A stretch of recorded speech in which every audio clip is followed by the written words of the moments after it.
طريقة كلامكم مرات يكون التعاليق أكثر عن لحظة براويك شيء. جزائريا طلبت 127 وبقولها يعني كده من البدايه بنتمنى لها التوفيق طبعا يعني في المنافسه دي منافسه شريفه، ولكن يا مغنيه ال 127 كتير عليك. شوف القوة يا أسمر. 27 يا مغنيه طبعا الناس أهم شيء علم الجزائري. الحين هاي راح هي داخله بتضحك يعني هي داخله يعني الابتسامات دي بتدل على رفع التحدي بس، لكن اعتقد انها صعبه عليها ولو عملتها تبقى بطله كبيره. شوف قلت لكم لا انا مش هنضحك على بعض يا مغنيه، مش هنضحك على بعض يعني من اول ما الرقم اتحط على الشاشه وانا قلت دي لعبه مش حقيقه طبعا. أنا مصيبة يا أسمر. لا صار في مشكلة في الشعب الجزائري، إن الدولة صارت تريد أن تفرض هوية على الشعب، خصوصا إنك لازم تروح بكل مكان. يعني مصيبة يعني ناس تشيل إعلام مثلا سالفة الزليج اللي يختلفوا عليه مع المغاربة. صار الناس تطبع الزليج حتى على الملابس الداخلية، على الملابس. احنا يوم ربينا احنا نشوف الزليج والسيراميك وكذا على الارضيات. الناس صارت تطبع الاشياء هاي على الملابس الداخليه، على الكلينكس، على التيشيرت، اشياء غريبه. اخي جاسم، ممكن اسال اخي جزائري سؤال اذا بتريد باللايف تاعك اخوي العزيز؟ بدي اسال اخونا جزائري، بالصح بالجزائر ياكلون حب تاع الحمل النساء؟ مش فاهم كيف لازم يا اسمر؟ وش ذا السؤال؟ لازم كل الدول ياكلون حب حق حمل النساء؟ ليش؟ لا حرق الا اخي، تاع النساء مو تاع الرجال. اعوذ بالله، انا فاهم. حب تاع الحمل تاع النساء بالجزائر ياكلونها مشان جسم. صح يا اخي جزائري ولا لا؟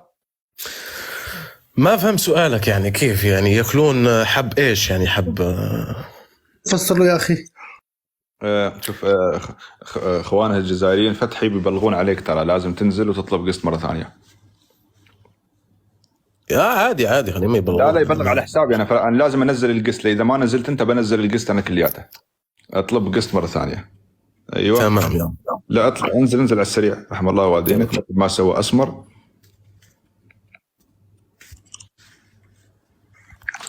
رياض محرز ليس من خسر الكرة الأفريقية، بس الكرة الأفريقية هي اللي خسرت محرز. السلام عليكم ورحمة الله. عليكم السلام. أخي هذاك الفيديو اللي وريته ذرك، الفيديو اللي عقب ذرك، الفيديو تاع البطلة اللي دات الميدالية الذهبية، أنت بالك ما تعرفش رياضة مليح. المتسابق يلعب 3 جولات، يسيي 3 خطرات. هذيك الكرة الذهبية؟ لا هذيك حصدت الميدالية الذهبية خويا. عندها 3 محاولات. كيف فاتت النسبة تاع الآخر زعما 150 كيلو؟ أنا تعليقي دقيقة. كيف فاتت 150 كيلو؟ كيف فاتت 150 كيلو ودات الميدالية؟ تقدر تلعب ولا ما تلعب؟ يا ابوي تعليقي مو على القوة، تعليقي مو على رياضة البنت، تعليقي على اللبس، تعليقي على العلم الجزائري، تعليقي على العلم. هذا هو تعليقي يا رفيق. على الراحات ما يخصني أنا في كم الوزن وكم كذا افتح المايك يا أخي، ما تعرفون تفتحون المايك أنت؟ شوف أنا تعليقي على اللبس، ما تعليقي على الوزن أو على نوع الرياضة، ولا أنا داري ولا أنا عندي علم. شوف تعليقك على اللبس بس هذا تعليق على اللبس. وش اللي السالفه؟ شوف انت حياتك اي رياضيات العالم يلبسوا هكا. شفت انسان اماراتي؟ اي رياضيات العالم يلبسوا هكا. كيف يلبسون هذا الشيء؟ يلبسوا هكا، الرياضيات تاع العالم قاعد يلبسوا هكا. جات غير في الجزائرية. لا مو تحت، شوف الاخ فوق مو تحت. شوف الاخ مو تحت يا ابوي. انت خليه شوف كونك راقي شويه نكبروا بس. شوف خليني نتكلم معاك، نهضر معاك. لا كونك راقي شويه، اخرج من الامور هذه، روحوا الامور واحده اخرى. معليش، الامور اللي تريحكم انتم تفضل. اي امور؟ وش تحب انت؟ خلينا من الامور التافهه تاع الرياضه. بين على من ادعى. انت اللي اقترحت، عطني الامور الثانيه اللي تفضل، سؤال من عندك وانا نجاوب. الامور لا انت اللي اقترحت، المفروض انت تعطنا. انت مو اللايف، انت اللي تحط تقول اي امر وانا نجاوب. اقترحت الخروج، انا ما عندي سالفه، عطني انت السالفه من عندك. ايش الشيء اللي سوته الجزائر لين الحين ويفرض ان الجزائر قوة عالمية واقليمية او اي شيء. عطني وش اللي سوتها الجزائر. وش اللي سوتها الجزائر؟ الجزائر قامت بثورة، أكبر ثورة في القرن العشرين قامت بها الجزائر وخرجت المستعمر الفرنسي. ابوي بسألك سؤال. تفضل. انا اعترف انكم سويتوا ثورة صح، واعترف ان الشعب ثار، واعترف ان بس فرنسا طلعت بمعاهدة ولا بهزيمة في معركة؟ عطني بس واحد من الاثنين. شوف عطني واحد. فرنسا في تفضل. في طريقتين لإقطاع المستعمر. شوف هزيمة معركة، لا ما بشوف انا بسمع. هزيمة معركة او معاهدة. درنا معاهدة بصح معاهدة خلصنا مليون ونص مليون شهيد. مستعمر. لا طلع بمعاهدة. لا شوف معناته ما تغلبتوا على المستعمر اذا في معاهدة. دقيقة. شوف كي فرنسا وافقت باش تقعد معك على طاولة وتدير معك معاهدة، راك اعرف باللي قاسها كما يقولوا. ذاك الزمن خلص الاستعمار اساسا في الستينات وفي الخمسينات، خلاص صار اواخر الاستعمار، ما في عاد استعمار في العالم. مازال كاين استعمار. فرنسا اخذت اللي ودها اياه. خلاص اخذت اللي عنده 130 سنه ابوي، 130 سنه عن اي ثوره تتكلم وعن اي طاوله تتكلم. ثاني شيء يا اخ رفيق، راحت الفكره الان والله والشيطان الرجيم، استغفر الله العظيم. ثاني شيء فرنسا يوم جت الجزائر كم جندي كان عند الفرنسيين؟ كيفاش عاود ما فهمتش. كم جندي كان عند الدولة الفرنسية يوم؟ كم جندي جزائري كان عند الفرنسيين؟ كم جندي فرنسي مو جزائري، انتم متعاطين شيء. انا قلت كم جندي كم جندي جزائري كان عند الفرنسيين؟ سؤال تاعك. فرنسي جاء للجزائر، كم جندي فرنسا يوم استعمرت الجزائر كان عندهم من جندي؟ اذا انت تقرا التاريخ. اخرج لي الانترنت. عاود السؤال خويا. السؤال خويا. لما فرنسا استعمرت الجزائر وحلت بأرض الوطن الجزائري، كم أتوا من الجنود الفرنسيين؟ كم جابت من جندي فرنسا؟ كي دخلت فرنسا أول دخول تاعها. أول دخول يعني أول دخول. والله ما على بالي. تمام، بعطيك 8000 جندي. وإذا أنت قاري التاريخ، لا 8000 بس. 8000. تفضل. بس يوم طلعت فرنسا كم جندي طلعوا وياها؟ بقول لك كم جندي؟ بقول لك كم 1,875,000. صافي. شوف معليش صافي. الجنود اللي دخلوا يستعمروا الجزائر قعدوا غير هذاك الاخرين مازالوا يبعثوا. خليني اكمل لك الفكره. انت ياك جابوا معمرين من اوروبا، من كل اوروبا جابوا الناس للجزائر. خليني اكمل الفكره. ثاني شيء المجموع هذا غير عن الخونه الجزائريين ترى اللي تسمونه انتم الحركيين او شيء. هذا غير عن الجزائريين اللي حبوا الانتماء لفرنسا وحاربوا ضد بلادهم. المجموع كان 5 مليون، اللي منهم مواطنين جزائريين سووا انتماء لفرنسا، والبقية راحوا للنخبة اللي هي 1,875,000. فكيف صار ذا الشيء؟ كيف صارت الثورة؟ كيف صار الأشياء؟ وكيف طلع؟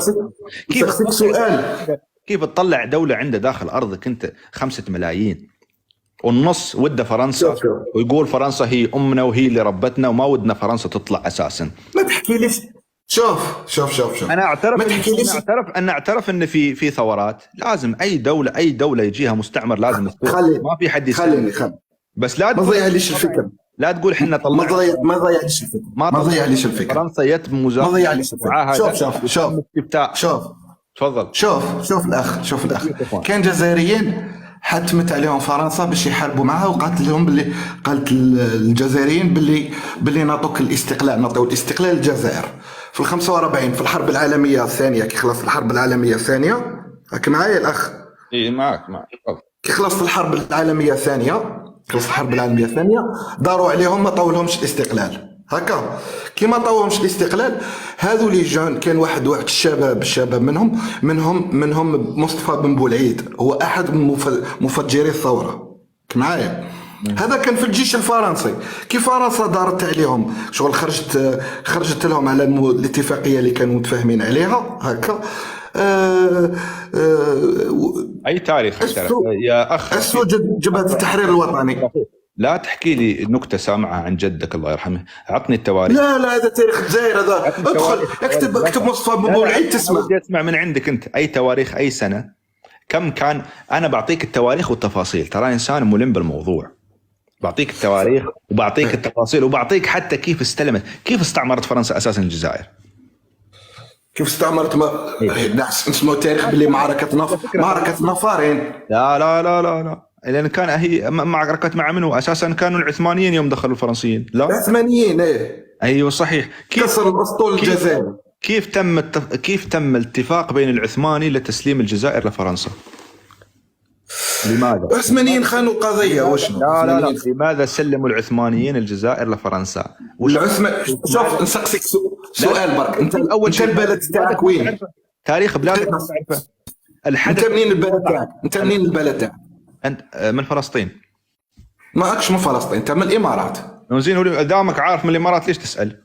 خلاص صافي. شوف جدكم الاول، جدكم الاول مؤسس عندك انت وبنروح عند جد. شوف الحوادث اللي صراو اللي ماتوا في الطيارات كاع. لا تروح للمواضيع الحين. كيفاش استلم الحكم الملك تاعكم؟ كيف استلم الحكم؟ لا تروح، لا تنقز. انت بعدك ما اقنعتني الحين. مش ذبح ولد عمه الحين هذا انت معطينك. انا اقول لك ترى محاكي لك نكته. شوف من الاخر شوف من الاخير تاريخ الجزائر تاريخ مشوه. بعطيك التاريخ المزور. لحظه، ما عندك تاريخ اساسا. الجزائر ما عندها تاريخ. بعطيك كيف. بعد شوي بروح الصومال، وبعد شوي يروح قابيل وهابيل ودفن الغراب. الحين ما حد يقتنع. بعطيك التاريخ كيف استعمرت أو كيف تم تسليم الجزائر لفرنسا. في أيام تجارة القمح اللي كانت بتصير في جنوب أفريقيا، الكل يمرون على جنوب أفريقيا، كان العثماني ياخذون دين قمح من عند الأوروبيين اللي كانت تمثلهم فرنسا قبل لا يكون اتحاد أوروبي ولا شيء ولا غير. فصارت تراكمت الديون على العثمانيين، ديون القمح تراكمت على العثماني. فيد فرنسا اقترحت ليش ما تطلعون من الجزائر وعطنا المفاتيح. لا تكرر يا كريستيانو، لا تكرر. عطنا المفاتيح حق الجزائر أو إيالة الجزائر. ما في شيء اسمه الجزائر تأسست في 1962. إيه صافي ما كانش كاينة الجزائر. لا الجزائر، أنت إذا ما جزائري ما تعرف ذا الشيء فمعناته السلام عليكم. إيه نوميديا ما كانتش كاينة. تأسيس الجزائر كيف موجودة والعثماني موجود في دولتين داخل دولة؟ ما يصير. دولة نوميدية ما كانتش كاينة يا ابوي. متى جاك العثماني اساسا؟ متى جاك العثماني؟ اي سنه؟ دولة نوميدية. شوف اي سنه جاك العثماني؟ انتم شوف من الاخر ما نكوبي معك الهضره. انتم اعداء شوف انتم اي حاجه. انتم تاريخكم ماشي مشرف. انتم اعداء الجزائر، انتم اعدائنا. فهمت كيفاه؟ انتم بعتوا، انتم تطبيع، انتم طبعتوا مع اليهود.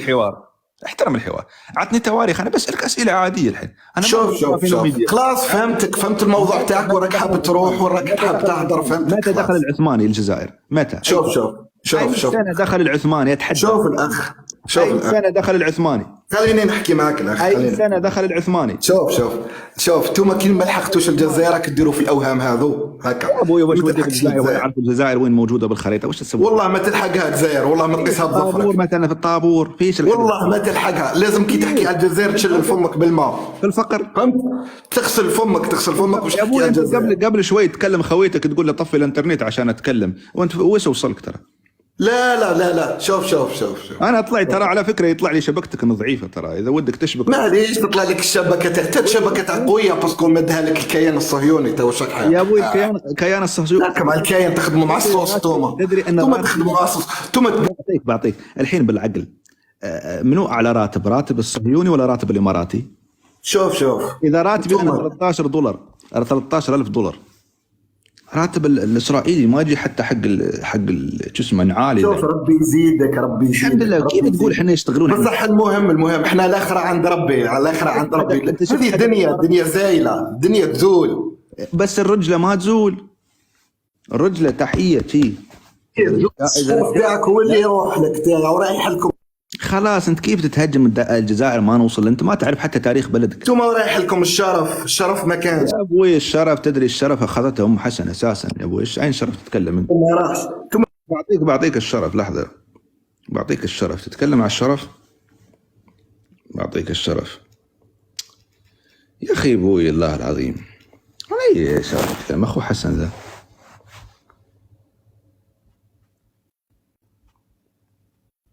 لا حول ولا قوة إلا بالله.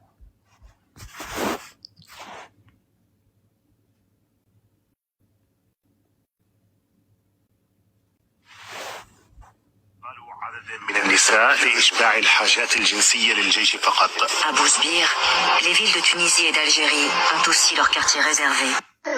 يتم اعتقال عدد من النساء لإشباع الحاجات الجنسية للجيش فقط.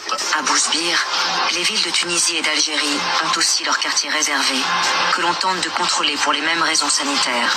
يعتقلون امرأة ويمررونها على الغرف. كل غرفة فيها 2 إلى 3 جنود في الفيلا ويغتصبها كل الجنود الموجودين. يتم اعتقال عدد لا من تتكلمون عن اشياء ما أنا موجوده اساسا. الاشياء دي تزرعها مو من مستواي، فاعتذر ل السلام على السموح اعتذر يا اخوان. النساء لإشباع هذا مو من مستواي بس الله المستعان.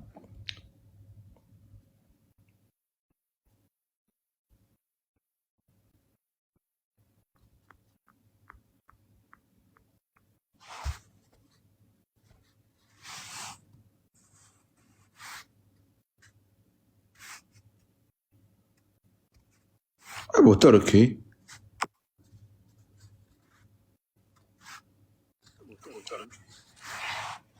السلام عليكم ورحمة الله وبركاته. عليكم السلام. أول لا تبلغ. اطلب قسط يا ابو تركي مره ثانيه لو سمحت.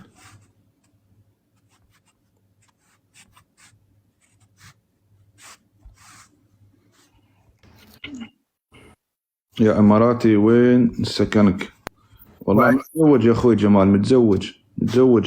يا ابو علي. هلا حمد. هلا والله. شلونك؟ طيب. وين بطل؟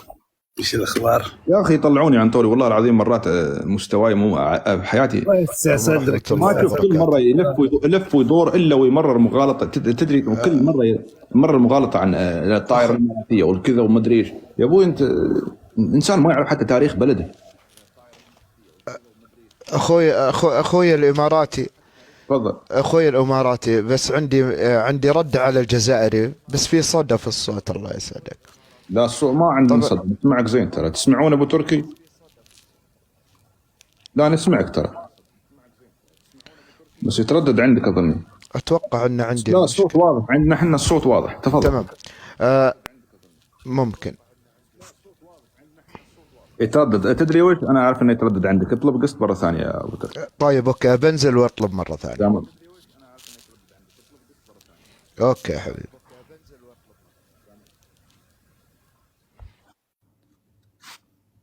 ابو علي. هلا ايوه ابو علي. داخل بس عاد انا عندي مشكله مع المنافقين اللي وين ما مال الهوى مال. مره اسب المغرب عشان المغرب، مره اسب الجزائر عشان ايوه انا هذول خنازير البثوث. انا ما اتشرف اطلع معهم بعد اذنك يا ابو علي. خلاص. لا خليك حمد. هذا كلب نابح على المغرب 3 سنوات وهو ينبح المغرب عشان سبوه الجزائريين ودخلوا في عرضه صار يسب الجزائر. يدللك انه كلب بدون مبدأ. خلاص لا تسب عشان ما ينزل البلد. انا اشوف الحساب جديد. شرد خلاص. كان علمتني يا اخي. الحرطاني عبد البثوث هذا مو شيء جديد عليه. 2 وهو يسب المغرب عشان الجزائريين قلبوا عليه ودخلوا في عرضه. صح قلب عليهم يدور اي بث يسب الجزائريين ينطلق لهم يحسبنا بننسى. لن ننسى يا العبد. تدري ليش؟ لاني تشوف نفس الصوره البروفايل اللي كانت عند منى. اي لا هو ايوه الله مساكين الحين صاروا ينبحون في اي مكان يدورونهم. يقلبوا عليهم خلصت السالفه ما منك. القوه لا بارك الله في الضعف. نشهد. لكن عندي تحدي يا ابو علي. تفضل. اتحداك تلقى لي جزائري اذا حاورته بالعقل ما يقذف. لا انا لو حصلت جزائري بالعقل وما يقذف اعتزلت البثوث من زمان. انا اعلن التوبه لوجه الله. انا اعلن التوبه امام الجميع والله. وبعدين يا اخي خلاص انتهى اسم الجزائر ومدري ايش، اسمها المصحة العقليه. انا اتوقع انهم جميعا يعني نحسبهم زي الكافر المجنون، لا ذنب عليه ولا شيء، الله اعلم، ما ادري، بس ما شفت فيهم عاقل. واعيد اكرر، اعلن عن استضافه الامير دزيد اللي فضحهم ابن بلدهم، استضيفه عمره مجانا لوجه الله تعالى، اللي فضح دنيا سطيف والطاكوس والدعاره اللي فيه. 2 3 كل ما تكلم 1 2 3 يقول لك يا ابوي حنا قوه ضاربه، حنا كذا، حنا عند يا ابوي الانسان حتى نت ما عنده يا اخي بين اوتومات ما عنده حق البنك. السلام عليكم. عليكم السلام. حق البنك ما عنده. لحظه بعد ناخذ مجنون اخر، تفضل. لا ذا عاقل. انا صراحه كنت بطلع. تفضل جي سي ايس كير ما ادري ايش بيسالك برك. انا كان ودي اطلع التونسي اللي طالب قسط بس ما راح. لا زين تفضل. الكل يقولك اسالك برك. بغيت نسقسك برك. ايوه بس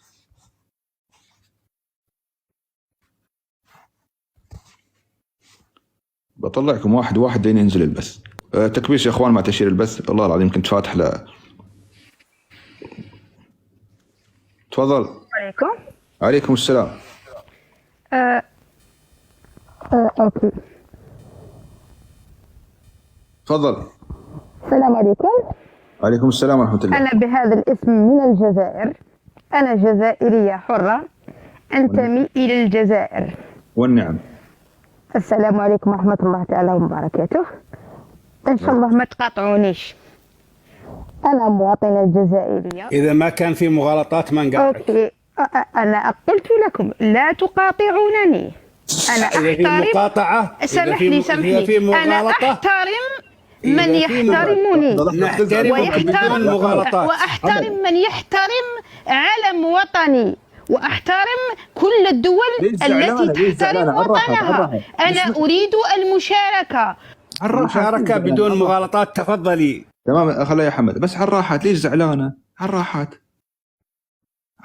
الراحات لا تصيحين ولا شيء. بس اللي بيحترم بيصيح بيعيط ترى عيب. على الراحات لا ترفعين صوتك وتكلمي. تفضلي. افتحي المايك ترى ما حد يسمعك. تفضل.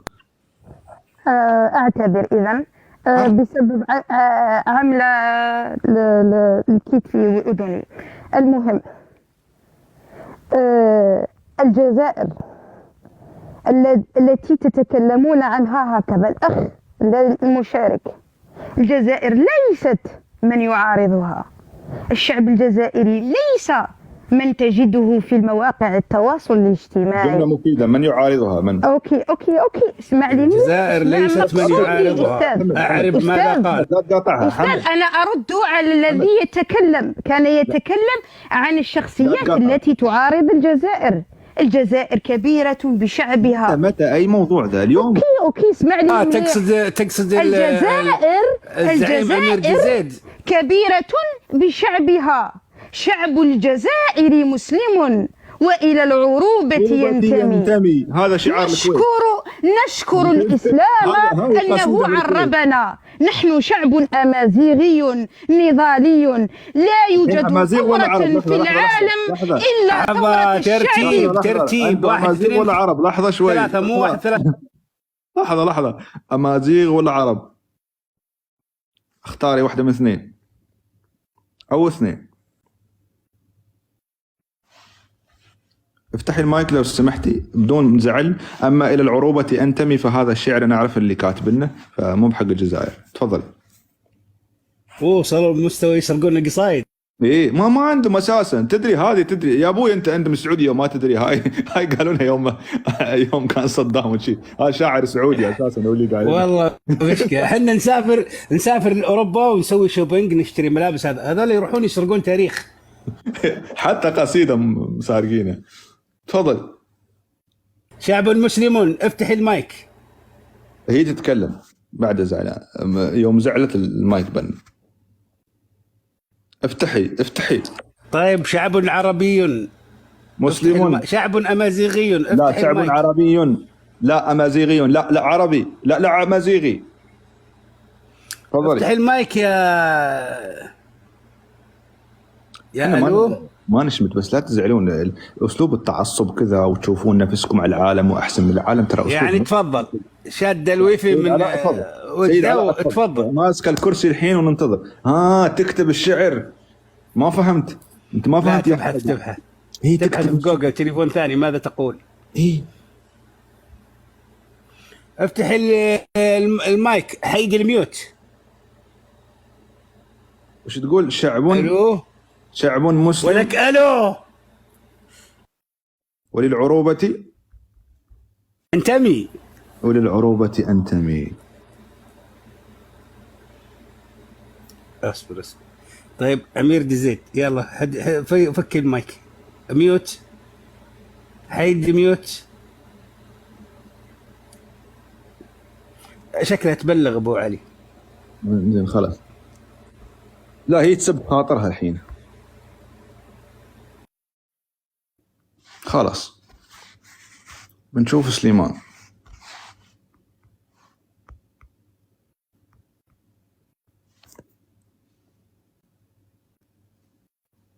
اساسا المصطلح اسمه ينتسب وليس ينتمي. عليكم السلام اخوي. تفضل سليمان. السلام عليكم. ما اسمعك سليمان. الو. ما اسمعك. ارفع صوتك. انا اسمع فيك انا.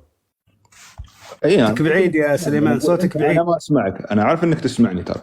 انا اسمع فيكم 5 على 5 روسي.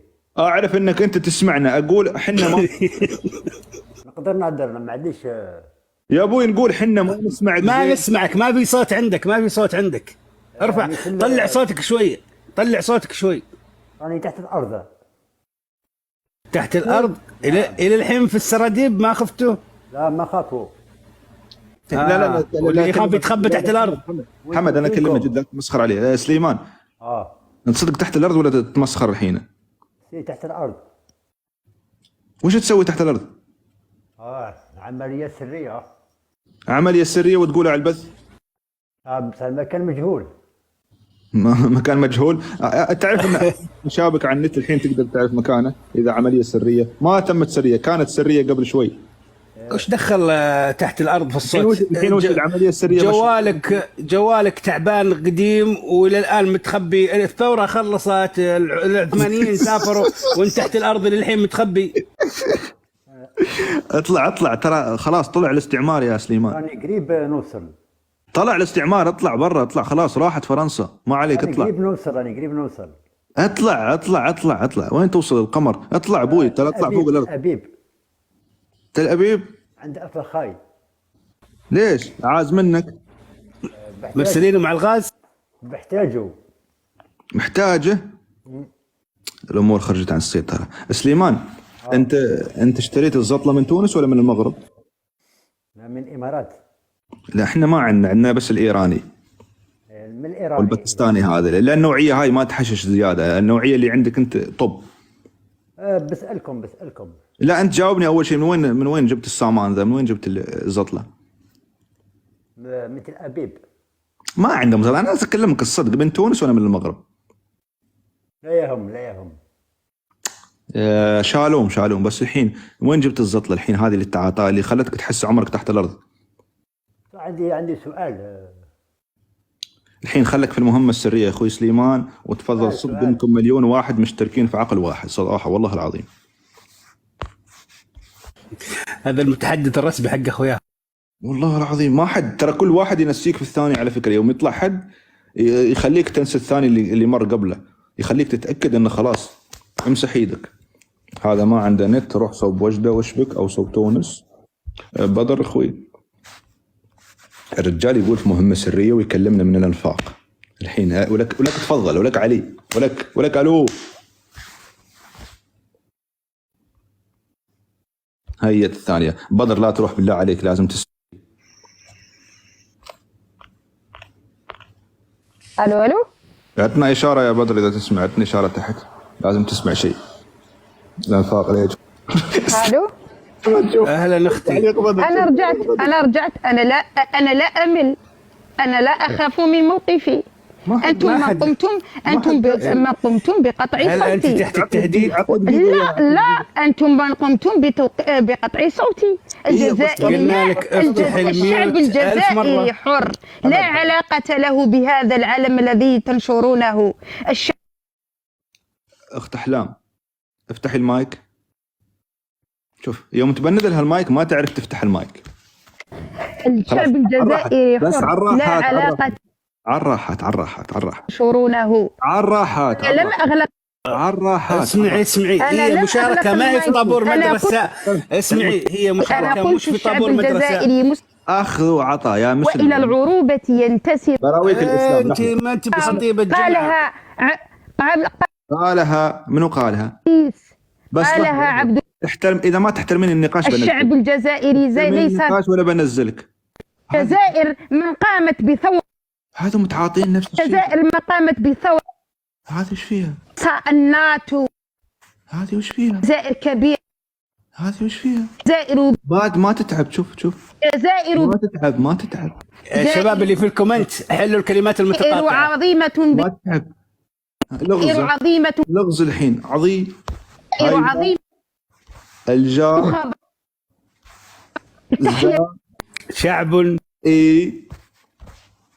شعب موت بالغمة. إلى أنت شوف أمشي بلقبي. انظر أنا أصلا أمشي بلقبي.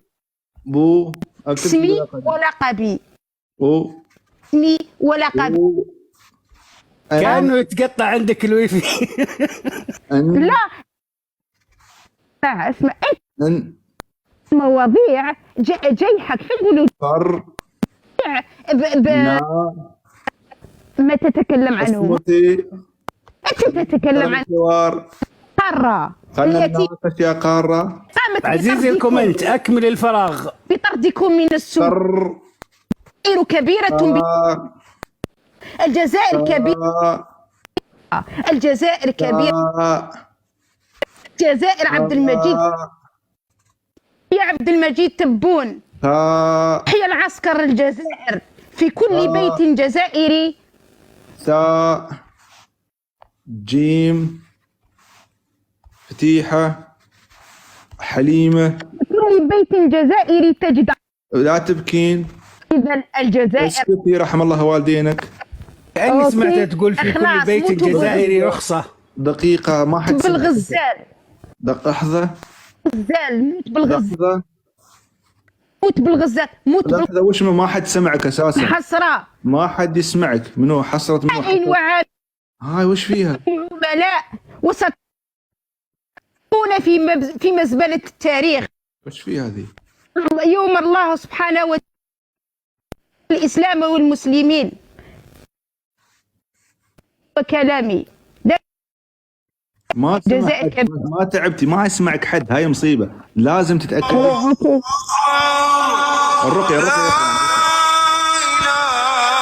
لا إله إلا الله محمد رسول الله كلمة الحق. السلام عليكم ورحمة الله وبركاته. أنا سمعت أبو علي. أنا أحترم نفسي. حتى التكبيرات حقت العيد يجيبونها وسط السنة. هذه تكبيرات العيد. ما تعرفين تفرقين بين ذكر الله وتكبيرات العيد؟ هذه التكبيرات تطلق صباح العيد. سكرانين أنتم؟ نسمعها في تكبيرات العيد. هذه تكبيرات العيد. ألا عندما تذهبين المسجد تسمعين الأذان، حتى الأذان ما تعرفين تفرقين بينه وبين تكبيرات العيد. مشكلة. لا تنافق في الدين. لا تلاحق في الدين. حذاري هذه تكبيرات حذاري العيد. أنا لم تكبيرات العيد، هذه تكبيرات العيد، هذه تكبيرات لستم العيد، بأخي. هذه تكبيرات العيد ليست الآذان. احلام بنزل. تريدون اذا ودك تتفضلين بدون برمجه وبدون اندفاع وبدون هي تعتبر طلوعها القسط عيد. الحين هاي بالله عليك يا حمد، الحين من الصبح هي تتكلم عن المايك مبند، وش كانت تقول؟ كلمات متقطعه ومندفعه ومتعصبه ومصروعه، ولا قالت جمله مفيده وما عطت لنا الشعر. والله عليك انت اصلا حتى ابو علي لو خليتها تتكلم، ابو علي حتى لو خليتها تتكلم نفس الفائده الكلام نفس فائده السكوت، ما عندهم نتيجه. انا ودي اياها تتكلم، يعني انسان ودي نقاش محترم، بس عادي والله العظيم تكلمي لين الصبح، بس اسمعيني واسمعك. السلام عليكم. الله عليكم السلام. نتمنى ان شاء الله تكونوا بخير وعلى خير. واتمنى نفس الشيء اخت كوثر، والسلام عليكم السلام. كوثر من المغرب. والنعم. بس اخت كوثر اعتذر، ترى القسط الا الجزائريين فقط.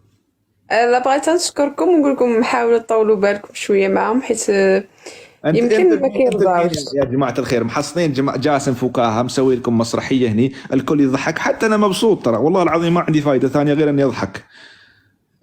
انتم تستغلون جاسم نفسيا، الكل صار يستغلني لا يضحك يا حمد.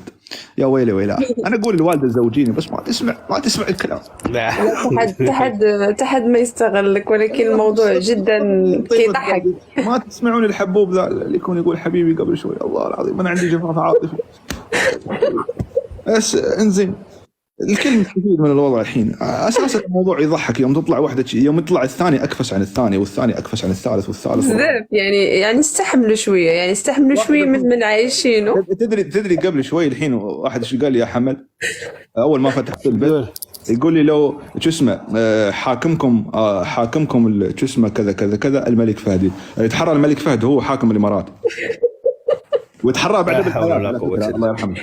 هم كيبغيو يهربوا من الواقع. يتحرى بعد بالحياة. يقول اخر الاسبوع اللي طاف عشان وده يحشرني بالزاويه، يقول الاسبوع اللي طاف شاف لقاء بين مسؤول ما عنده وقت انه يتعلم ولا ياخذ ثقافات، شاد الطابور من 6 ل 6 يعني تتوقع احد عنده وقت؟ هم خاصكم تعرفوا انهم هم مخهم واقف من الثوره، هو واقف تماك ما تحركش. شاف مسؤول يقول ان شاف الملك فهد الله يرحمه شافه مع مسؤول صهيوني في شو اسمه في امريكا قبل اسبوع. لا حول ولا قوه. ما ادري وين شافه قبل اسبوع. الثاني اللي طلع هو متوفي 2000 وشيء. لا تعطوا الخبر. لا حول. حمد اسف تسرب معلومات، اسف. خبر لا تسرب، مهمه سريه. لا تحت الارض. تبع المهمه السريه كان رائع جدا، ما خليته، كان شخص يعني هائل، يعني عجبني تفكيره صراحه. يعني قال تصادم الطائرة الإماراتية ما أدري إيش. المشكلة يعني هما ما مفرقين. مهمة السرية حافر من وهران الوجدة خندق عشان يشد الويفي، هذه مهمة السرية. هذا نفس الشيء، أنا ودي يتسلل المغرب ولا تونس عشان يشبك النت. خلاص المهم شكرا، ونقول لكم طولوا بالكم، هم كلهم هكا. شكرا اخت كوثر، الله يرحم الوالدين. شكرا. الله يحفظك. شكرا. اخ بابار انتظرني شوي بس. بابار حبيبي. بابار ونعم. بس انا محتاج والله بابار. محتاج خليك لا تروح. بابار من الرجال الاحرار الصراحه اللي انا اتشرف معرفته. لا حمد بغض النظر الموضوع مو شخصنا، وقسم بالله يا حمد والله العظيم ما في ضغينه للشعب الجزائري او حقد شخصي، بس سؤال صاروا يصنعون صواريخهم، بس الشخصيات اللي تطلع غريبه كل فكاهي. هلا صاروخ، هلا حسين. السلام عليكم. وعليكم السلام. وعليكم السلام. والله عاجبني البث تاعك على بالك خو، يضحك صح؟ والله انا مع صديقي سليمان مازال ما لحقناش الامارات، انا في الخندق.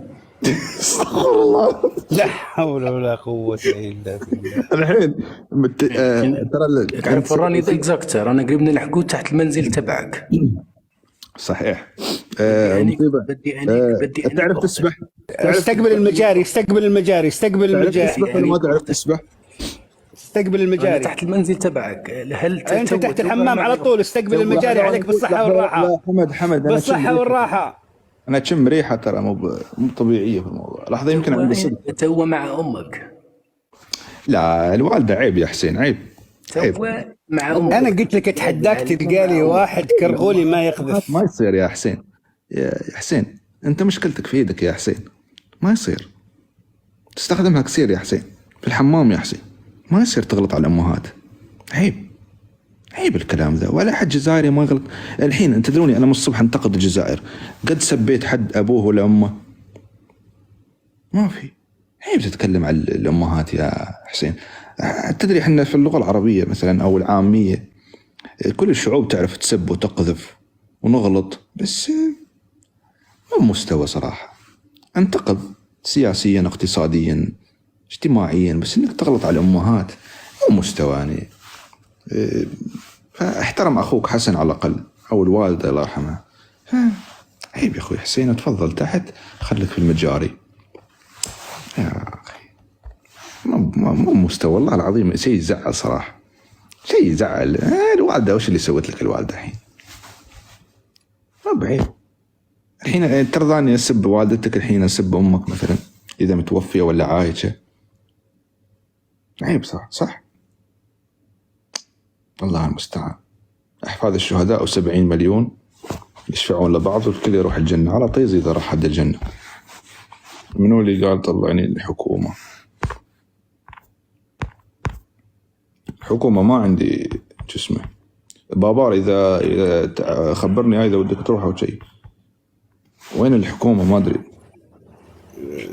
ابو علي مو بدك تغير الخلفيه شوي بيضة مره مجهره، الكومنت ما يشوفون الكتابه. تمام بغير الخلفيه، لحظه شوي بغير الخلفيه.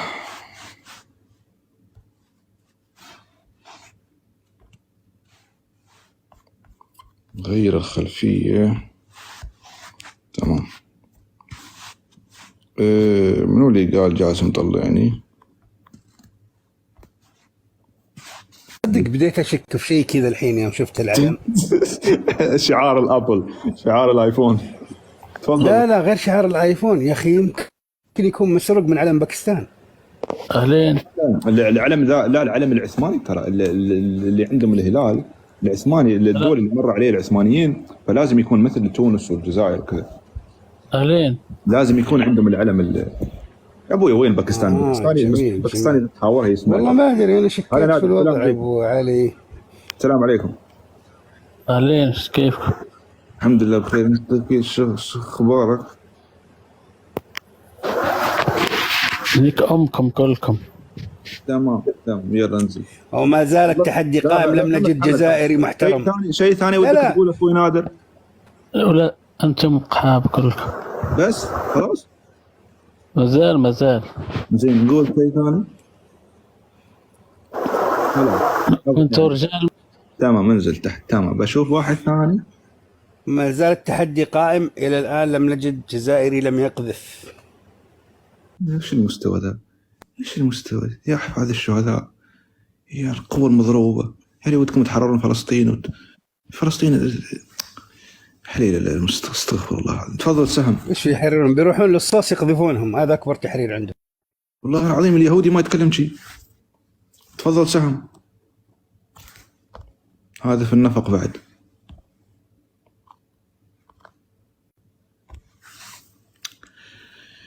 ولا قالوا التكبيس يا اخوان، ما حد يكبس ترى. تكبيس علامة التيك توك للحساب، اي شيء لا ينزل البث. تفضل. تسمع فيها؟ كيف؟ تسمع فيها؟ اسمعك فاهم منها. في ما فهمت. ماشي مليح تفهم بزاف، بس الجماعة دايرتك تحريشة وانت لا خبر. بس ما ودي انا اتكلم مع انسان ما افهمه. اذا ودك تتكلم باسلوب افهمه تفضل، اذا ما ودك انزل تحت. كيف مش مليح انك تفهم؟ انت الحين تخاطبني وما ودك يعني ان نفهم. كيف تمرر مني مغالطة مثلا؟ الامم المتحدة. انا افتح المايك. اذا تكلمني باسلوب افهمه تفضل. تراني نتكلم لا اتكلم وياك بالعاميه الاماراتيه على فكره، ما اكلمك باللكنه، حاول ان الاسلوب يكون مرن عشان الكل يفهم، فاتكلم باسلوب يفهمك. تفضل. نتكلم معك باللغه تاعك انا. لا مو باللغه العربيه، لغه القران بس. تفضل. لغه القران. انت تعرف القران؟ والله اعرفه. تعرفه وعرف السفهاء، وعرف هذا الحمد لله. ماذا قال رب العالمين عن السفهاء. خليك في القرآن برك، ما عندك مدك للسفهاء. لا مذكورين في القرآن. وعرف ما عنده مدك. وعرف ما عنده مدك. حافظ لغة، حافظ سورة المنافقون. ما عنده مدك للشيء الآخر. خليك في كلمة القرآن. الضالين. خليك في كلمة القرآن هذا. طيب خلينا من القرآن. خلينا نهضروا. خلينا نهضروا. أبغى أسأله عن حديث ثم قال. لا تزعل. انت اسكت، مانيش نهضر معك. انت اسكت يا حمد، اسكت بعطيك طرق على وجهك. انت اسكت، الثاني بنزلك. اسف ابو علي، اسف. شوف مانيش نهضر معك. تمام يا حكومه، تفضل الحين خليك في القرآن. معليش حاب نسقسيك عن القرآن. تفضل. انت دخلت تهضر على السياسه ودوكا دورتها في القرآن. مانيش على بالي انا. يا ابوي حنا اللغه العربيه لغه القرآن بس. خليها في القرآن. تفضل. هي خلنا في القرآن. انا نهضر معك. أنا نهضر معك باللغة العربية. أنا مانيش نهضر معك باللغة. بغيت نسقسيك برك، كم عدد سور القرآن؟ طيب بس عدد سور. ما تسقسينيش، أنت اسكت. لا أنت اسكت، مانيش نهضر معك. الكل يعرفها يا حمد. بس الله يخليك، عدد سور القرآن بس. أنت اسكت، مانيش نهضر معك. ناقص 2. ما تعرفهم؟ يا حمد لا حمد هو أنا أعرف ليش ما يكلمك، هو شاف علم المغرب جت حساسية. تفضل يا حكومة. علم المغرب. تفضل يناقش الحين في بالك سياسه ولا باللغه العربيه. تفضل يا عطنا جمله مفيده يا حكومه، من الصبح طالب قسط. انت تهضر، اسمع، انت تهضر على السياسه. تعرف السياسه؟ انت قاري سياسه. مما اتاني ربي علما، يعني على القليل، ما على قد، ما حد يعرف كل شيء. ما حد ما تفتيش في حاجه، ما تفتيش في حاجه ما تعرفهاش. ما حد يعرف كل شيء في الدنيا، ما حد. حتى رسول الله صلى الله عليه وسلم يقول ربي زدني علما، زدني. الكل يقول زدني علما. الحمد لله ما حد متعلم. قول ربي زدني علما وما تفتيش في حاجه ما تعرفهاش. ما فتيت انا، ما اعطي فتاوي، ما اعطي حديث. تفضل. واش كنت مداير نطلع في اللايف نلقى مداير الجزائر واسرائيل ومنش على بالي انا. انت تعرف السياسه؟ ايه منين جبتها هذه؟ انت منين جبتهم هذا؟ موقع التجاره العالمي، تعرف انت؟ موقع التجاره العالمي. موقع التجاره العالمي شكون حاكمه؟ كيف حاكمة الجزائر صح؟ شكون يسير في الموقع هذا؟ نفس جوجل اللي يطلع لك الاشياء اللي انت مو بعارفها. جوجل شكون يسير فيها؟ امريكا. وانتم كلاب تاع من؟ احنا مو كلاب. ليس في امة محمد الا من نطق به. انتم كلاب امريكا. ليس في امة محمد كلب الا من نطق به. نقول لك عليه كلاب انتم. أقول لك ليس في أمة محمد كلب إلا من نطق به. أنتم بلاد أعزها الله. تحدي قائم، ولا الحين ما طلع جزائري ما يسب. حين تناقشه بالقرآن. السؤال إنه حنا نتكلم معه، هل حنا غلطنا فيك؟ حين أنا قلت أنا سويت شيء. اسكت مني، خليني نكمل معاه. ما حد خليني نكمل. أنا ما سبيتوش. أنا ما سبيتوش. كلب وما سبيتني صح؟ بس تقول أنا ما سبيتكش. أنا كلبية صفة حيوانية من صفة. إخوانك كلاب؟ لا حول ولا قوة. أنت متعود تنادي إخوانك كلاب عادي، عندك الكلمة هذه؟ انزل تحت تشوف اللي غيره يا إخوان. يجينا اتصال ثاني. مساء الخير. مليون في عقل، وش 10 في عقل؟ أنتم صاحيين. هذا مليون في عقل مشتركين. اشتراك واحد يدفعون نفس استغفر الله العظيم. ولك ألو. والله العظيم إن ألو، صدق إن ألو. ما تشوف شمسو أيمن بطلع. طيب اسمع، أتحدى جزائري يطلع ما يسب ولا يقذف. محمد انتظر ما عليك. تفضل شمسو. أنت تقول نتحدى أي جزائري ما يطلع ما يسب، صح؟ أنا نتحداك تهدر في حاجة معقولة وحاجة واقعية وحاجة عندك معلومة عليها. على ذلك أبو علي تكفى طالبك أبو علي. أنا لحظة أبو علي تكفى. تهدر بالمعلومة، ما تهدرش بحاجة ما كش منها. نعم بالمعلومة أكيد.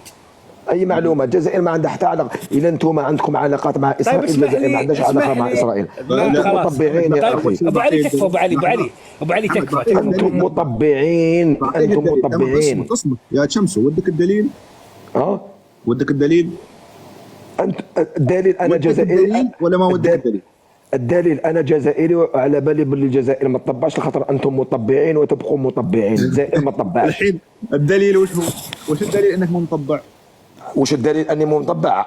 الدليل احنا الجزائريين على فطره، عندنا على فطره من الجدود تاعنا، ماشي خونه، احنا ما خونوش.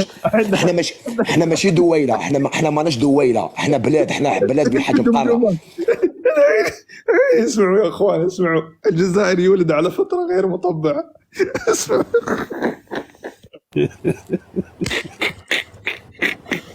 يا اخي، انتم مشترين عقل من الصين، مسوين اشتراك كيف على فطره؟ هاي جديده، هاي هذا يا حد يا اخوان. ليش ما سجلتوا البث؟ ليش ما حد يسجل البث يا اخوان؟ الجزائر يولد على فطره غير مطبع، مع ان اغلب الجزائريين يوم يولدوا ما كانت فلسطين اسرائيل اساسا. يولد على فطره. يا الله، الجديد يا اخوان، الجزائري. عليكم فهد، انت ولدت على فتره مطبع؟ ايه تشوف كيف.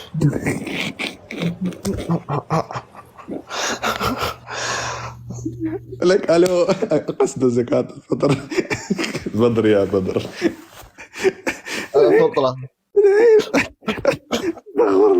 شوف يا رجال خليه يكمل بالله، خليه يكمل، خلينا نشوف. ما يكمل هو مبند الحين ترى في الفطره الحين، ما ادري وين راح هو، ما حد يتكلم، ما حد اعطينا المجال. واحد حماد، شو اخبارك حماد؟ اهلا فهد. اخبارك طيب؟ الله يسلمك، شو اخبارك؟ طال عمرك. الله يسلمك. وين راح هذا؟ لا بنشوف الثاني بعد. لك الو، هذا فترة سليمة، فترة مطبع. الكل يسوي متابعة للحساب، لأن أشوف الأغلبية مو متابعين للحساب، الكل يضغط على الزائر. بكم ينعطي زماتكم يا سعوديين يا ولاد القحبة يا رقاصات. ما في جزائري ما يسب ولا يقذف. بتشوف حمد لا تسب خليه يكمل. عادي، خليه يكمل. انزين كمل اخوي نبيل، تفضل. ما يعرف يفك الميوت، كلهم ما يعرفون يفكون الميوت. بس لا تسب. لا طي زماتكم القشطة نيك سوة عماد. نزيد مرة ثانية نيك بابك. ايوه المستعان. بس أيوة. خلاص تمام، خلص. اللي بعده يا جاسم. ترى عادي، اسمع ابو علي، ترى عادي الكلام هذا بينهم في جلسة المغرب بين عائلتهم، عادي السوالف هذه. عادي يقول كلام ده الاخت الام، عادي ترى هو. عادي. لا كان يلف طاكوس شي عادي الكلام ده. والله العظيم نفس الأكلة. تفضل أمين، بدك تسب ولا لا هذا وده يسب خاطره. تمام. هذا اصلا ما عنده شبكة. يلا روح وجده.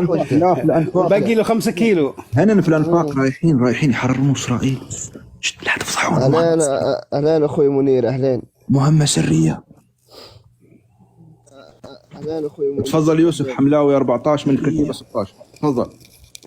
حتى يضمكم يك مواتكم كذا بيكرف. نعم.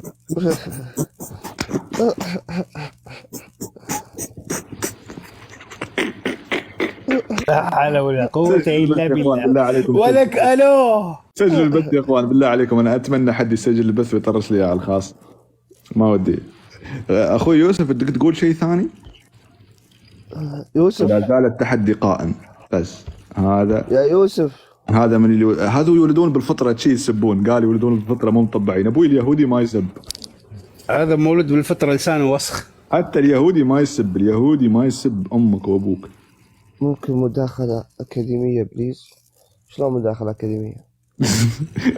هذا مولاي مغربي. تفضل. لا المغاربه سمحوا لنا اخوان، المغاربه التوانسه سمحوا لنا. اتفضل ابو الشباب، ابو النظارات. الو يا الو. انت اصلا تدافع عن اليهوديه، تدافع عن الجزائريين من الصبح عشان اودي حد متربي. ترى لا اسمح لي ترى ابو علي، ترى في جزائريين لسانهم نظيف. اصبر وانا اثبت لك، اصبر وانا اثبت لك انه في جزائري لسانه نظيف الان يطلع. اصبر. يلا شوف بطلعك جاز سامان ايمن اللي وده يطلع. اللي ما عنده نت لا يطلب قسط من جد، ولا يروح وجده على طول. كلمنا من عنده وجده في الانفاق. لا في الانفاق ما عندهم نت. عاشت الجزائر. اتمنى ان الجزائر تعيش وتحيا والله العظيم اتمنى. يا خلينا نشوف اللي حاط علم فلسطين هذا. طيب السلام عليكم. وعليكم السلام. ايه بس بدي اوضح نقطة. هلقيت انت يعني من اول اشي بتحكي انه انت مش ضد شعب الجزائر. انا من الجزائر اول شيء بس عايش في الجزائر. لحظة، انت مش جزائري بس عايش في الجزائر. انت نفس الرجال اللي كنت امس في البث حق ثاني. لا اول مرة اشوف يعني صراحة عجبني الكلام لان انا صراحة لا انت نفس الشخص اللي كنت عند اسمر. لا والله اول مرة. تفضل تحت. خليته يا اخوي فلسطين. لا هو نفس الشخص اللي كان عند اسمر اللي يقول لكم الجزائري اللي مسوي عمره فلسطيني ويغلط على باقي الدول. هو مش جزائري بس عايش في الجزائر. فاهمني كيف؟ مؤدلج عايش عند مؤدلج. سبحان الله. تفضل نادر. يلا ما عندي قصة. تفضل نادر. السلام عليكم. عليكم السلام. والله تنشروا في اخبار كاذبه، ليش هيك تعملوا؟ اخوي نادر سؤال والله العظيم ان السؤال شيء عفوي. والله العظيم اني اسالك صدق من قلبي الخالص. اسالك صدق. انت تدخن؟ تحشش؟ يا ليش تنشروا منشورات كاذبه؟ علاش ليش؟ بس انت بس جاوبني والله العظيم بجاوبك بالصدق. انت تحشش؟ نادر ايش فيه لسانك ثقيل انت؟ يا اخي انت شام بنزين؟ انا جاوبني على سؤالي. شام بنزين ولا لا؟ صححني الصدق. جاوبني على سؤالي. انا قلت لك انت كلو يا اخوي طالع لسانك ثقيل انت يا اخوي. خشمه مبنج. انت اطلع بعدين اصحى بعدين فهد بعطيك بطرش لك باكر ان شاء الله بالحساب والرقم السري وتم افتحنا. خلاص تعبت والله العظيم. ابشر حبيبي. 55993 تفضلي. المرة الجاية قبل ما تهضروا على الجزائر شلوا فمكم بالماء مسخين الخماج. تفو عليكم. تفو. لحظة فهد خلت تكمل. يا فهد لا تقاطع البنت. هذه مدفعية. لا تقاطع ولاد الحرام. الله. ولاد الحرام يا الكذابين. كيف عرفتي ولاد الحرام؟ يا الغدارين. لحظة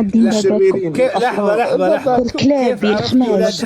كيف عرفتي؟ يا الخماج يا الكلاب. تنشروا الاخبار الكاذبة. كانوا عندنا اسمعي يا وتظل الجزائر تقعد قاهرتكم وما كنتش راح توصلوها. تفو عليكم. تفو. اصمتوا خلي البنيه صوتها حلو شي. خليها تتكلم يا اخي. انتوا ايش فيكم تقاطعونا يا حمد وفهد؟ صوتكم الخايس شي. خلي البنت تتكلم صوتها محلاه. تفضل يا اخت. يا اخي قال الحين راحت علينا لحظه رومانسيه بعد. الحين كنا ودنا نسجل الهدف. اخي ما ادري ايش فيكم انتوا؟ ايش فيكم تقاطعون؟ انتوا الثاني انت وحمد يا ما تشوف الصوت محلاه يا ابوي. امل صار لي 7 سنين ما سمعت الصوت. لا ما اقول لكم الصوت عندي صوت عاطفي. يا جاسم تخلك في التفله. تفو اي ترى التفله محلاه. انا كنت بقول له يوم التفل بقول له حتى انا بحبك بعد. هاي رومانسيه ما تعرفون. تحسبنا فرنسيين ترى. هاي تفله رومانسيه. اعوذ بالله مو فرنسية. هاي تفله رومانسيه. تفو يا الخماج. تفو مو شيء صوتها احلى عن صوتك يا فهد. اسكت انت الثاني. ليش تتكلمون انتم؟ والله العظيم استغفر الله العظيم. كان خليتوا البنيه تتكلم يا اخي. انتوا بلاوي انتوا. ماشي يا جاسم ماشي. انتوا ما تتزوجون ما تخلون حد يتزوج. اخيرا حصلنا صوت شيء ناعم. رعاة الانفاق والسكيره من الصبح يلعوزوا مخي. لا بس انت شفت التفله صراحه كلام محلاها تفله ابوي. فديت التفله انا بعد. يا الخماج. تفوت.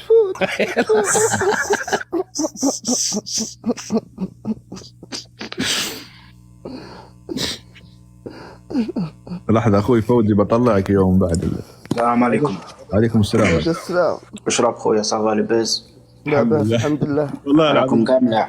مرات والله العظيم شوف نيابة عن الجميع اعتذر لمعظم الشعب الجزائري مرات بس ترى والله العظيم انكم تطلعون بس تسوون تفاهات وتنزلون يعني ما حد يقول شيء.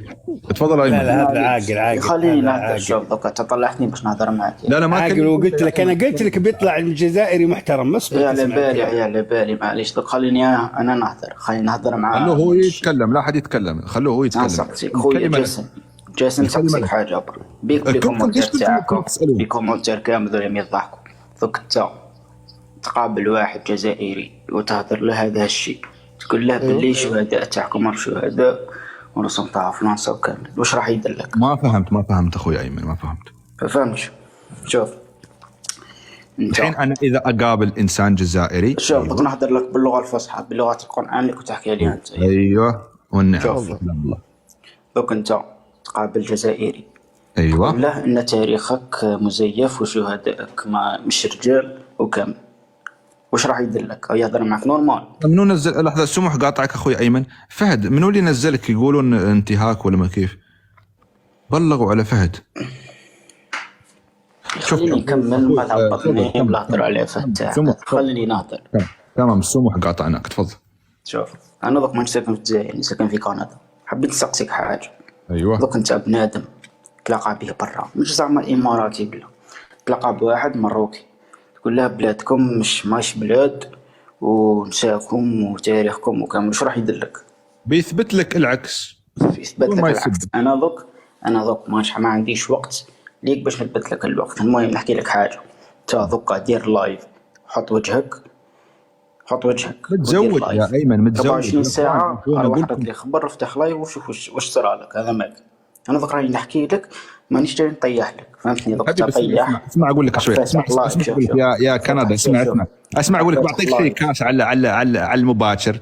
التهديدات الفاضيه وشيء بقول لك شيء مانيش نهدد فيك. مونتريال وكيبك على طيزي فاهمني كيف؟ اعرف التفاصيل بعطيك الخبايا حتى اللي تحت من تحت فاهمني. خلاص خليني نهدر بس تحضر لي شو راح تحضر لي في الفيد راك تهدر باش تهدر. خليني دوك انا نهدر.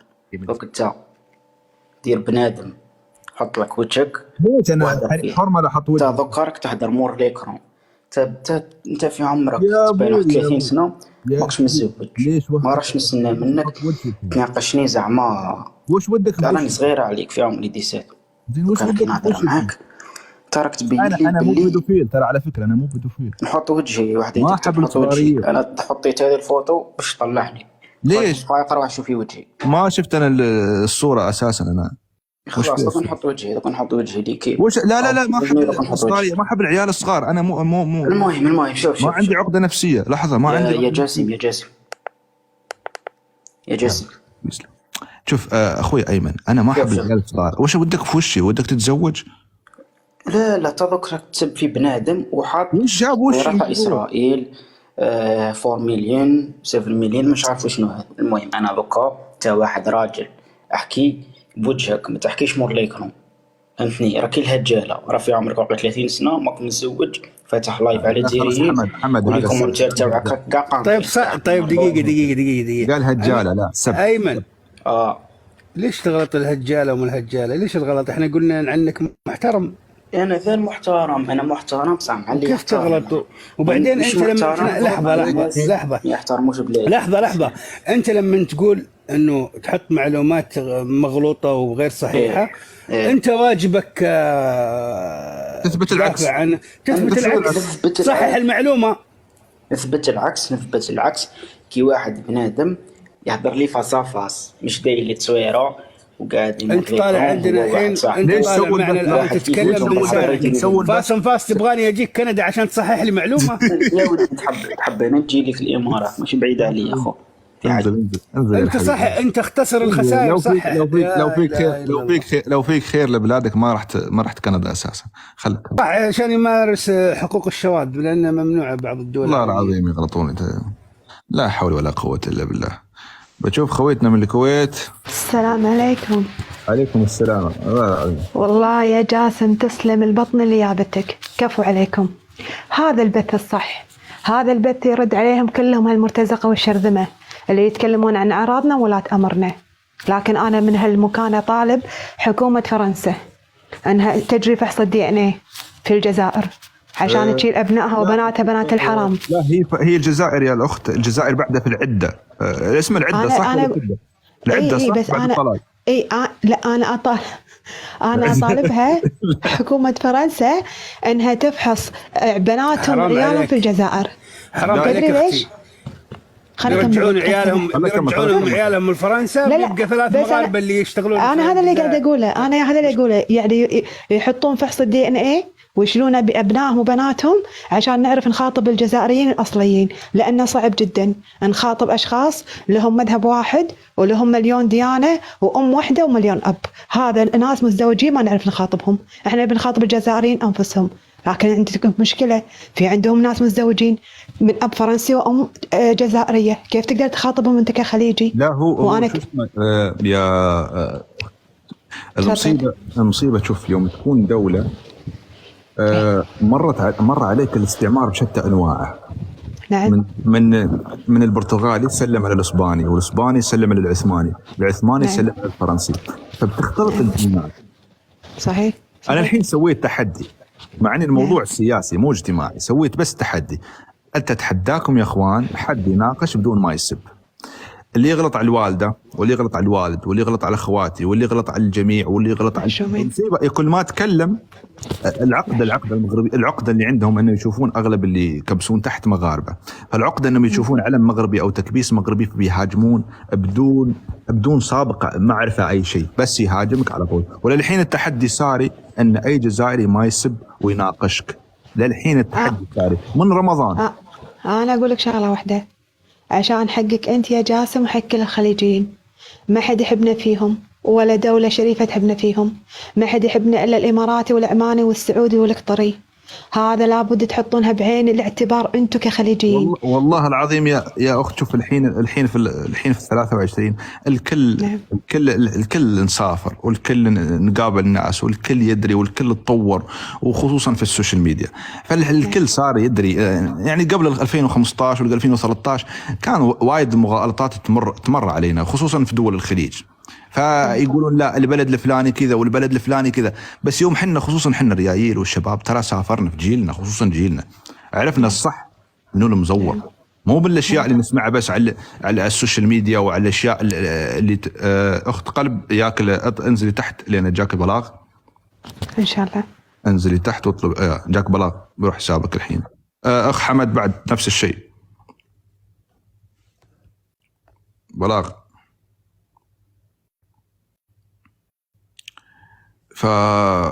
فنكتفي بالقدر ذا، نكتفي بالقدر ذا. لا خلاص انا قست، حتى ودي اطلع قستات الحين يقول لا.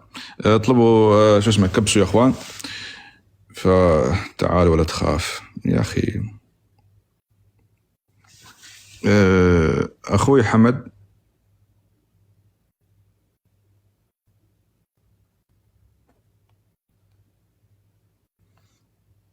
الكل يسوي متابعة للحساب، بنفتح الحساب يقول لا لازم انزل البث كله وبعد 10 دقائق افتح مرة ثانية. الكل يسوي متابعة للحساب. شكله كلام الأخت من الكويت أوجع بعض الناس، عشان شي بلغوا عليها.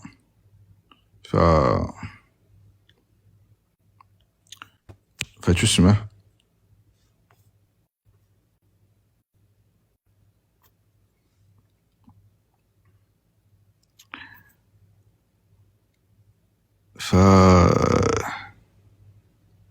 ففي ناس وايدين يسألون ليه جاسم انت ميال يعني مع الدول الخليجية لدولة المغرب. لدولة المغرب خاصة لازم شيء تعرفونه يا اخوان.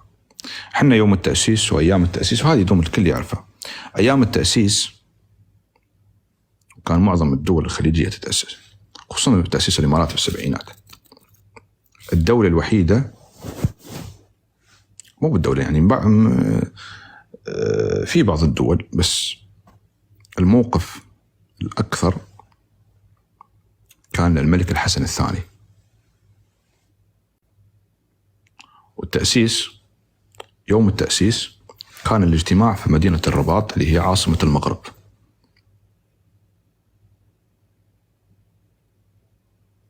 واللي ضمن الإمارات في الأمم المتحدة فهو الحسن الثاني الله يرحمه. ومن هناك جت العملة اللي هي الدرهم، عشان شي الإمارات الدرهم المغربي. وحتى محمد بن زايد طول الله بعمره ورحم الله أبونا زايد، محمد بن زايد درس وتعلم وتخرج في المغرب، عشان شي علاقة بين الشعبين. مجلس النقد يا بدر أنت ليش حاطينك هنا؟ عشان تصحح المعلومات صح.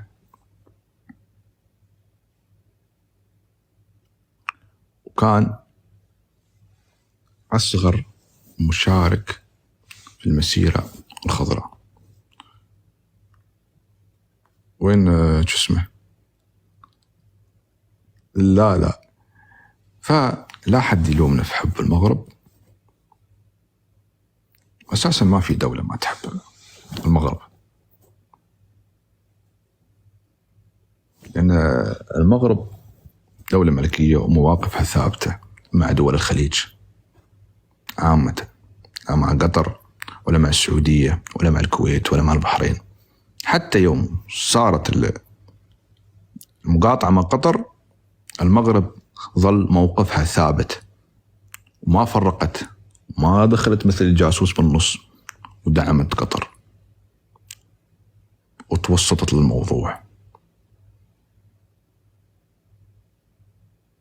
فهذا هو جوابي للناس اللي يقول ليش انت ميال للمغرب. شيء ثاني، ما شفنا عيب من المغرب، ما شفنا غلط. حتى شو اسمه، برد على شيء شو اسمه، برد عليك يا إيمان ولا شيء. انتظر شوي، انتظر إيمان. ليش ما حد وده يساعد قصدي يا أخوان؟ برد عليك أنت يا إيمان. ما في قستات والله العظيم يا أخوان. ودي أطلعك أخوي التونسي حتى حمد نزل ترى يا بلاغات من يوم الأخت الكويتية كانت تتكلم، حتى يعني بلاغ على الحساب. فاللي يتكلم في والله العظيم يا ريت، بس الله المستعان.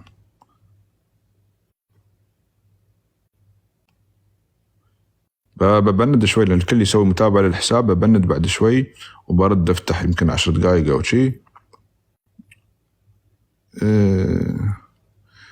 بس هذا يلا زين يا أخوان، السلام عليكم.